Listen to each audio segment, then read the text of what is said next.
Tem uma decisão que você já tomou na cabeça 1000 vezes. Sabe o que quer, sabe que pode. Mesmo assim, parada. O filósofo sabia o que queria, sabia que podia e devolveu o anel sem nunca dizer porquê. Não foi covardia. Foi outra coisa. Isso vale para quem ensaia a mesma conversa difícil todo dia e nunca começa. Vale para quem sente que devia mudar de vida e segue exatamente no mesmo lugar, mês após mês. Esse filósofo, o do anel, viveu há 200 anos. Tinha nome Soren Kierkegaard, um dinamarquês. Ele deu nome para o travamento que você acabou de reconhecer e foi o primeiro a separar duas coisas que a gente vive confundindo: medo e angústia.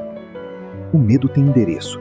Você teme um cachorro bravo, uma conta que não vai fechar, uma doença com nome. O medo sempre aponta para fora, para alguma coisa concreta. A angústia é diferente. Ela não tem objeto nenhum. Você sente o aperto no peito, mas não consegue dizer exatamente do que. Ele dizia que o objeto da angústia é um nada. E esse nada não é a ausência de coisa nenhuma. É a presença esmagadora de tudo que ainda pode acontecer.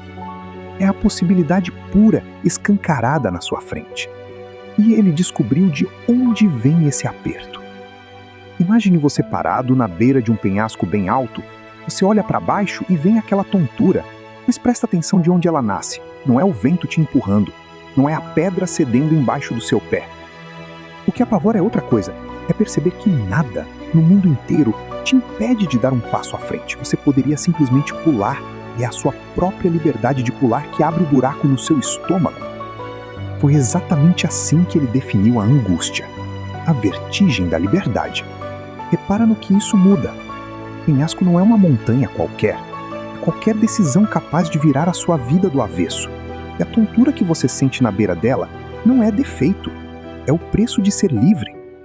Um animal não sente isso. Ele é empurrado pelo instinto, pela fome, pela necessidade. Ele não escolhe. Só quem tem 1000 caminhos na frente sente o peso de nenhum deles vir com garantia. A angústia é a prova de que você é livre. Por isso, ela dói tanto.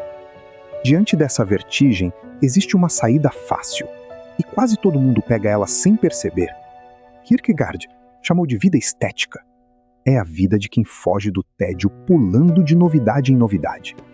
Quem nunca se prende a nada, para nunca ter que abrir mão do resto. Quem mantém todas as portas abertas o tempo todo. 200 anos depois, essa vida ganhou uma tela. É a rolagem que não termina nunca. É o aplicativo que sempre promete um perfil melhor no próximo deslizar. É manter 10 abas abertas para não precisar fechar nenhuma. Parece liberdade. Parece que você está no controle, com todas as opções na mão. Mas ele já tinha visto o fim dessa estrada. Quem nunca escolhe aos poucos, deixa de ser alguém. Sem nenhum compromisso para te dar forma, você vira só uma coleção de começos que ninguém terminou. Você se dilui. Kierkegaard levou esse tipo ao extremo, num personagem, um sedutor que passa páginas e páginas conquistando uma moça com uma paciência quase científica. Ele planeja cada gesto, cada carta, cada silêncio. Mas no instante exato em que ela se entrega e o compromisso vira o passo seguinte, ele desaparece. Não era a moça que ele queria. Era a caçada. O compromisso mataria a poesia do momento. Guarda esse detalhe, porque ele vai voltar de um jeito que dói. Ele resumiu essa armadilha numa frase que ficou famosa. Case-se. Você vai se arrepender. Não se case. Você também vai se arrepender. Ria do mundo, vai se arrepender. Chore por ele. Vai se arrepender do mesmo jeito. E fecha com ironia. Esta, meus senhores, é a essência de toda a sabedoria da vida. Parece que ele está dizendo que tanto faz, não está. Ele está desenhando o beco sem saída de quem quer escolher sem perder nada. Lembra do anel do começo? Era dele. Kierkegaard não escreveu sobre essa escolha de longe, observando os outros. Ele viveu a pior versão dela na própria pele. Aos 27 anos, ele ficou noivo de uma jovem chamada Regine, a mulher que ele amava de verdade. Devia ser o começo de uma vida inteira. Foi o começo do maior tormento dele. Uns meses depois, ele devolveu o anel. Não porque tinha parado de amá-la, mas porque a melancolia dele era funda demais para dividir com alguém. Ele se convenceu de que ia arrastar ela para a escuridão junto. Você já fez isso? Decidiu por alguém achando que estava protegendo essa pessoa, quando na real só estava fugindo do que sentia? E fez uma coisa cruel. Para que ela conseguisse superá-lo, ele fingiu ser um canalha. Desfilou pela cidade como um homem frio e vazio, só para que ela o odiasse e seguisse em frente sem culpa. Você já magoou alguém de propósito. só para facilitar a despedida, machucar de raspão, para não doer o corte inteiro depois. Percebe o eco? O sedutor que ele inventou abandonava a moça bem no auge. Ele fez quase a mesma coisa com Regine na vida real, só que nele não era um jogo de vaidade, era desespero de verdade. Funcionou. Anos depois, ela se casou com outro homem, e ele nunca mais amou ninguém. Kierkegaard passou o resto da vida escrevendo sobre o peso daquela porta que ele mesmo fechou. De certo modo, cada livro dele virou uma carta para Regine que nunca foi enviada. O homem que explicou a vertigem da escolha melhor que qualquer um, saltou uma vez e passou a vida inteira olhando para trás. Eu já adiei decisão fingindo que faltava informação, quando na verdade só faltava coragem. Talvez você esteja fazendo isso agora, lendo tudo isso como se fosse sobre outra pessoa. Então qual é a saída da vertigem? Não é parar de senti-la. Ele dizia uma coisa surpreendente. Quem aprende a se angustiar do jeito certo aprendeu a coisa mais importante que existe. A saída tem nome. Ele chamou de salto. Em algum momento você para de pesar as opções. Para de esperar a certeza que nunca vem e salta, sem nenhuma garantia do outro lado.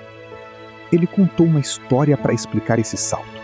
Um pai recebe a ordem mais absurda que existe, sacrificar o filho justamente aquilo que ele mais ama, e um homem se prepara para obedecer, sem nenhuma prova de que aquilo vai acabar bem, sem saber que no último segundo seria impedido. Para Kierkegaard, é isso que todo salto de verdade tem dentro. Nenhuma rede embaixo, nenhuma garantia antes, só a coragem de se lançar.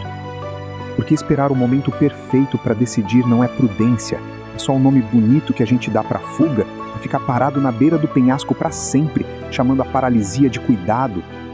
E existe uma razão pela qual a certeza nunca chega antes.